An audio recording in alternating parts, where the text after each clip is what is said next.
When I moved in here with my son, they hired me at the thrift store. So that was where I started out. I used to joke with the director at the time, when are you gonna put me on staff over here? Because there was always call outs, and she's like, you can't live here and work here. So as soon as I moved out, I came on to be a night staff. You know, we may all have different stories, but we all kind of come from like the same kind of things that put us in the situation that we were in. We can't take care of our children or anything in our life if we're not taking care of ourselves. Experiencing homelessness is just a moment that they are going through. It's not what defines them. Being without housing is something that you experience 1-2 times, but it doesn't mean that it's gonna define you for the rest of your life. There's lots of love here. There's lots of love. You know, you're not gonna be put into a situation where you feel like you're gonna be alone. We get so many phone calls of moms in need, and it's devastating to have to put them on the wait list. And you know, in that moment they're in crisis and we want to do the most for them, and we're unable to because we're only so big and able to hold so many families. We've recently just had 4 families move to permanent housing, and it's one of the most rewarding things to watch these women actually walk out the door with the keys to their own home. After so many months living here, seeing them move out to their own house is a dream for them.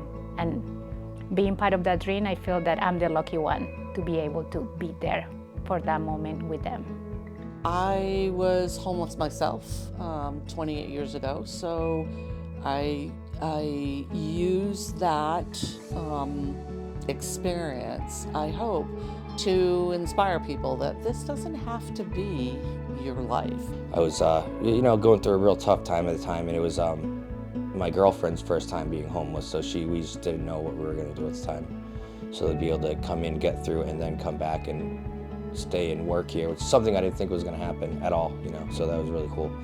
You know, if I can effectively change one family, one single, one somebody, like really change their lives, and not me personally change their lives, but change their thought process around their lives enough so that they're never homeless again, so that they see that they can be more, that they can take that leap.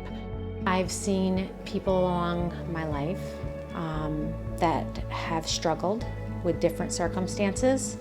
A lot of people are judged. There's a stigma to being in a shelter, and that's why it's really important for us to create a home. Because although this is just a stopping point for them along their lifeline, along their journey, it's important for us to give them the opportunity to create friendships, to know that they're not alone and other people have gone through what they've gone through, and just enjoy their time while they're here. I left New York. I left with my 2 sons, a very bad situation. I was one of those families that ended up sleeping in their car. My children were going to school in Portsmouth, and Mrs. Patty was absolutely correct. It took a little while to find a shelter. When I first called here, they didn't have room for me. They're considered the hidden homeless nationally because we don't see them, because their children are sitting in classrooms with your children, they're sitting beside us in faith communities, they're standing behind us in line at the grocery stores.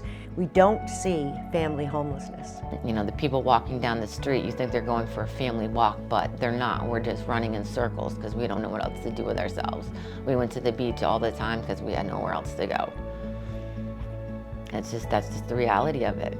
We have a tendency to use that media portrayal of homeless folks. Somebody on a park bench, somebody pushing a grocery cart, disheveled, filthy, all those things. The media has really done a lot to influence how the average person thinks about homelessness. But the reality of it is not that way. I wasn't pushing a cart, My kids were dressed, they had their clothes, they went to school, we did their homework on their Chromebooks. We just didn't have anywhere to go. Somebody mentioned there was an LNA program, and it's just like the bells went off and everything just lined up. So I went up the street and walked in the door, and within a week I was registered for the LNA classes.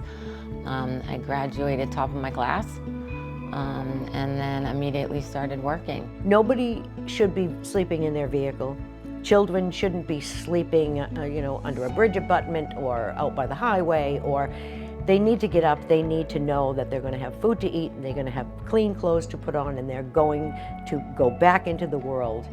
And so we really are committed to that. We're a family. We're one huge, gigantic family.